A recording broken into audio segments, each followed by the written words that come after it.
આકાશવાણી સમાચાર મિત્તલ પટેલ વાંચે છે. સૌપ્રથમ મુખ્ય સમાચાર.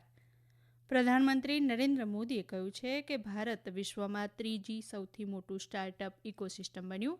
દેશમાં 45%થી વધુ સ્ટાર્ટઅપનું નેતૃત્વ મહિલાઓ કરી રહી હોવાનું જણાવ્યું. લોકસભા ચૂંટણીના પ્રથમ તબક્કા માટે આજે જાહેરનામું બહાર પાડવામાં આવ્યું. આ તબક્કામાં 17 રાજ્યો અને 4 કેન્દ્રશાસિત પ્રદેશોની 102 લોકસભા બેઠકો પર ચૂંટણી યોજાશે. પ્રધાનમંત્રી નરેન્દ્ર મોદી આવતીકાલથી ભૂટાનની 2 દિવસની મુલાકાતે જશે. ગુજરાતમાંથી 5 કરોડ 92 લાખ રૂપિયાની વિવિધ પ્રતિબંધિત વસ્તુઓ જપ્ત કરાઈ, જ્યારે મહારાષ્ટ્રના કંકાવલીમાંથી 10 લાખની રોકડ અને રત્નાગીરીમાંથી 4 લાખનો દારૂ પકડાયો. અને દિલ્હી વડી અદાલતે ઈડી પાસેથી કથિત દારૂનીતિ કૌભાંડ અંગે જવાબ માંગ્યો છે. સમાચાર વિગતવાર. પ્રધાનમંત્રી નરેન્દ્ર મોદીએ કહ્યું છે કે ભારત વિશ્વમાં ત્રીજું સૌથી મોટું સ્ટાર્ટઅપ ઇકોસિસ્ટમ બની ગયું છે. હાલમાં ભારતમાં 1,25,000 નોંધાયેલા સ્ટાર્ટઅપ સાથે 12 લાખથી વધુ યુવાનો સીધા જોડાયેલા છે. દેશમાં હાલમાં 110થી વધુ યુનિકોર્ન છે. આજે નવી દિલ્હીમાં ભારત મંડપમ ખાતે સ્ટાર્ટઅપ મહાકુંભના ત્રીજા દિવસે પ્રધાનમંત્રીએ જણાવ્યું હતું કે દેશની યુવા શક્તિની અદમ્ય ભાવનાને કારણે ભારતની સ્ટાર્ટઅપ ઇકોસિસ્ટમ અભૂતપૂર્વ રીતે વિકાસ પામી રહી છે. ભારત 2047 સુધીમાં વિકસિત રાષ્ટ્ર બનવાના રોડમેપ પર કામ કરી રહ્યું છે. આવા સમયે સ્ટાર્ટઅપ મહાકુંભ ખૂબ જ જરૂરી છે. શ્રી મોદીએ કહ્યું કે સ્ટાર્ટઅપ ઇન્ડિયા પહેલે ઇનોવેટિવ આઈડિયા માટે પ્લેટફોર્મ પૂરું પાડ્યું છે. ભારતના યુવાનોએ નોકરી શોધનારને બદલે નોકરી આપનાર બનવાનો માર્ગ પસંદ કર્યો છે. શ્રી મોદીએ કહ્યું કે નાના શહેરો સ્ટાર્ટઅપ ક્રાંતિનું નેતૃત્વ કરી રહ્યા છે. તેમણે એ વાત પર ખુશી વ્યક્ત કરી કે હવે કૃષિ, કાપડ, દવા, પરિવહન, અવકાશ, યોગ અને આયુર્વેદમાં પણ સ્ટાર્ટઅપ શરૂ થયા છે. સ્પેસ સેક્ટરમાં સ્ટાર્ટઅપ અંગે પ્રધાનમંત્રીએ જણાવ્યું કે ભારતીય સ્ટાર્ટઅપ સ્પેસ શટલ લોન્ચ સહિત 50થી વધુ સ્પેસ એરિયામાં કામ કરી રહ્યા છે. પ્રધાનમંત્રીએ કહ્યું કે દેશમાં 45%થી વધુ સ્ટાર્ટઅપનું નેતૃત્વ મહિલાઓ કરે છે. અગાઉ પ્રધાનમંત્રીએ પ્રગતિ મેદાન ખાતે deeptech, artificial intelligence, SaaS, fintech, agritech, biotech, pharma, textile tech, gaming અને ઈ સ્પોર્ટ્સ પર કેન્દ્રિત પેવેલિયનની પણ મુલાકાત લીધી હતી. આ પ્રસંગે કેન્દ્રીય વાણિજ્ય અને ઉદ્યોગ મંત્રી પિયુષ ગોયલ પણ ઉપસ્થિત રહ્યા હતા.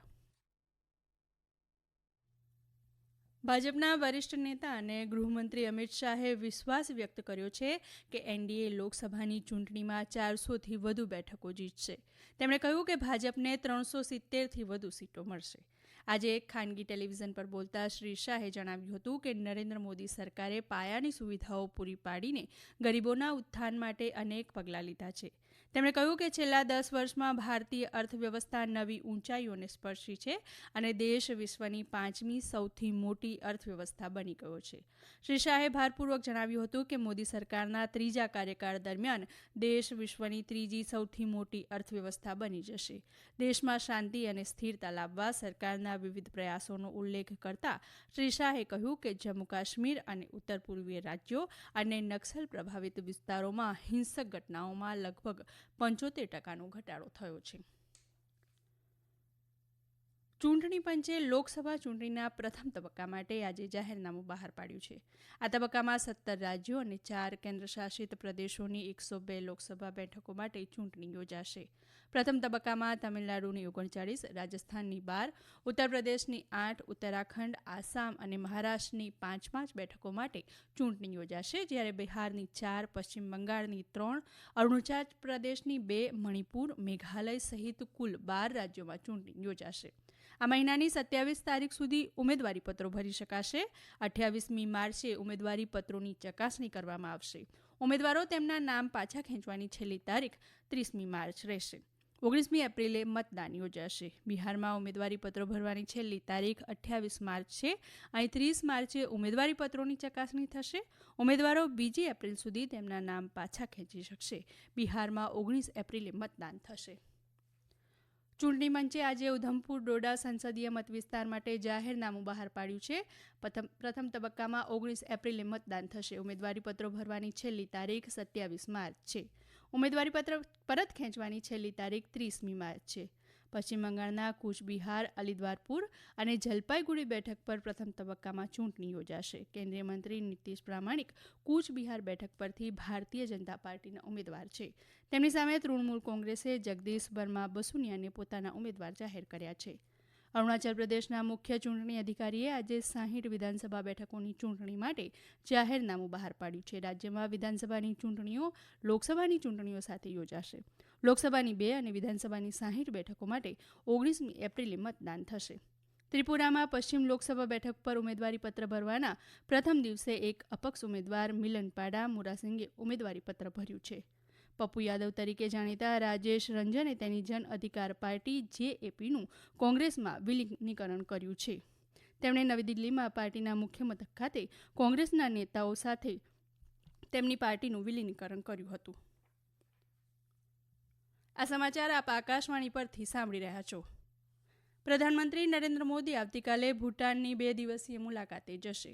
મુલાકાત દરમિયાન પ્રધાનમંત્રી ભૂટાનના રાજા જિગ્મે ખેસર નામગ્યેલ વાંગચુક અને ભૂટાનના ચોથા રાજા જિગ્મે સિંગે વાંગચુકને મળશે.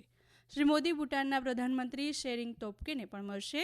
વિદેશ મંત્રાલયે કહ્યું છે કે આ મુલાકાત સરકારની પાડોશી પ્રથમ નીતિને ધ્યાનમાં રાખી બંને દેશો વચ્ચે નિયમિત ઉચ્ચસ્તરીય સંવાદનો એક ભાગ છે. પ્રધાનમંત્રીની મુલાકાત દરમિયાન દ્વિપક્ષીય અને પ્રાદેશિક હિતોના મુદ્દાઓ પર વિચારોનું આદાન પ્રદાન થશે. ચૂંટણી ખર્ચ દેખરેખ અને નિયંત્રણ માટેની ફ્લાઇંગ સ્ક્વોડે ગુજરાતમાંથી કુલ 5 કરોડ 92 લાખ રૂપિયાની વિવિધ વસ્તુઓ જપ્ત કરી છે. રાજ્યમાં લોકસભાની ચૂંટણીઓ જાહેર થતાં ચૂંટણી પંચે સમગ્ર રાજ્યમાં આદર્શ આચારસંહિતાનો સખ્તાઈથી અમલ કરતા ફ્લાઇંગ સ્ક્વોડે અત્યાર સુધી સમગ્ર રાજ્યમાંથી સરકારી મિલકતો પરથી 1,47,195 તથા ખાનગી મિલકતો પરથી 54,994 રાજકીય પ્રચાર અર્થેના પોસ્ટર, બેનરો તથા પ્રચાર પ્રસાર સંબંધિત જાહેરાતો દૂર કરાઈ છે. રાજકીય પક્ષો અને ઉમેદવારો માટે નક્કી કરવામાં આવેલી ખર્ચ મર્યાદા જળવાઈ રહે અને પ્રતિબંધિત વસ્તુઓની હેરફેર અટકે તે માટે ચૂંટણી ખર્ચ દેખરેખ અને નિયંત્રણ માટે રાજ્યમાં 756 ફ્લાઇંગ સ્ક્વોડ કાર્યરત છે. આ સ્ક્વોડ દ્વારા અત્યાર સુધીમાં 1 કરોડ 35 લાખનો દારૂ, 2 કરોડ 28 લાખ રૂપિયાના સોનું ચાંદી તથા વાહનો અને અખાદ્ય ગોળ સહિતની અન્ય વસ્તુઓ મળી કુલ 5 કરોડ 92 લાખ રૂપિયાની વસ્તુઓ જપ્ત કરાઈ છે. મહારાષ્ટ્રના કંકાવલીમાંથી 10 લાખ રૂપિયા રોકડ અને રત્નાગીરી સિંધુદુર્ગ લોકસભા મત વિસ્તારના સાવંતવાડી શહેરમાંથી 4 લાખ રૂપિયાનો દારૂ જપ્ત કરાયો છે. રત્નાગીરી જિલ્લાના પરિષદના મુખ્ય કાર્યકારી અધિકારીએ માહિતી આપી હતી કે વહીવટીતંત્રે ચૂંટણીને અનુલક્ષીને 12,000થી વધુ બેનરો, હોર્ડિંગ્સ અને વોલ રાઇટિંગને હટાવી લીધા છે. દિલ્હી વડી અદાલતે એન્ફોર્સમેન્ટ ડિરેક્ટોરેટ ઈડી પાસેથી કથિત દારૂ નીતિ કૌભાંડ અંગે જવાબ માંગ્યો છે. ઈડીએ આ મામલામાં પૂછપરછ માટે મુખ્યમંત્રી અરવિંદ કેજરીવાલને અનેક સમન્સ પાઠવ્યા છે. શ્રી કેજરીવાલે ઈડી દ્વારા મોકલવામાં આવેલા સમન્સને વડી અદાલતમાં પડકાર્યો છે. શ્રી કેજરીવાલે પ્રિવેન્શન ઓફ મની લોન્ડરિંગ એક્ટની કલમને પણ પડકારી છે, જેમાં રાજકીય પક્ષનો સમાવેશ થાય છે. ન્યાયમૂર્તિ સુરેશકુમાર કૈત અને મનોજ જૈનની ડિવિઝન બેન્ચે ઈડીને જવાબ આપવા માટે 2 અઠવાડિયાનો સમય આપ્યો છે. કેસની આગામી સુનાવણી 22 એપ્રિલે થશે. પ્રધાનમંત્રી નરેન્દ્ર મોદીએ આજે યુક્રેનના રાષ્ટ્રપતિ વ્લોદિમીર ઝેલેન્સ્કી સાથે ભારત યુક્રેન ભાગીદારીને મજબૂત કરવા ચર્ચા કરી. રાષ્ટ્રપતિ ઝેલેન્સ્કી સાથે ટેલિફોનિક વાતચીતમાં શ્રી મોદીએ શાંતિ માટેના તમામ પ્રયાસો અને ચાલી રહેલા સંઘર્ષનો વહેલી તકે અંત લાવવા માટે ભારતના સતત સમર્થનની વાત કરી હતી. તેમણે કહ્યું કે ભારત કેન્દ્રિત અભિગમ દ્વારા સંચાલિત માનવતાવાદી સહાય પ્રદાન કરવાનું ચાલુ રાખશે. પ્રધાનમંત્રી નરેન્દ્ર મોદીએ વ્લાદિમીર પુતિનને રશિયાના રાષ્ટ્રપતિ તરીકે ફરીથી ચૂંટાવા બદલ અભિનંદન પાઠવ્યા છે. શ્રી મોદીએ રશિયાના લોકોની શાંતિ, પ્રગતિ અને સમૃદ્ધિ માટે તેમનો આભાર પણ માન્યો હતો. ટેલિફોનિક વાતચીતમાં બંને નેતાઓ આગામી વર્ષોમાં બંને દેશો વચ્ચે વિશેષ વ્યૂહાત્મક ભાગીદારીને વધુ મજબૂત કરવા સંમત થયા હતા. અને લોક જનશક્તિ પાર્ટીના વડા ચિરાગ પાસવાને બિહારની હાજીપુર બેઠક પરથી લોકસભા ચૂંટણી લડવાની જાહેરાત કરી છે. એનડીએ ગઠબંધન સાથેના કરાર અનુસાર લોક જનશક્તિ પાર્ટી રાજ્યની કુલ 40 સંસદીય મત વિસ્તારોમાંથી 5 બેઠકો પર ચૂંટણી લડશે. અંતમાં મુખ્ય સમાચાર ફરી એકવાર. પ્રધાનમંત્રી નરેન્દ્ર મોદીએ કહ્યું છે કે ભારત વિશ્વમાં ત્રીજું સૌથી મોટું સ્ટાર્ટઅપ ઇકોસિસ્ટમ બન્યું. દેશમાં 45% વધુ સ્ટાર્ટઅપનું નેતૃત્વ મહિલાઓ કરી રહી હોવાનું પણ જણાવ્યું. લોકસભા ચૂંટણીના પ્રથમ તબક્કા માટે આજે જાહેરનામું બહાર પાડવામાં આવ્યું.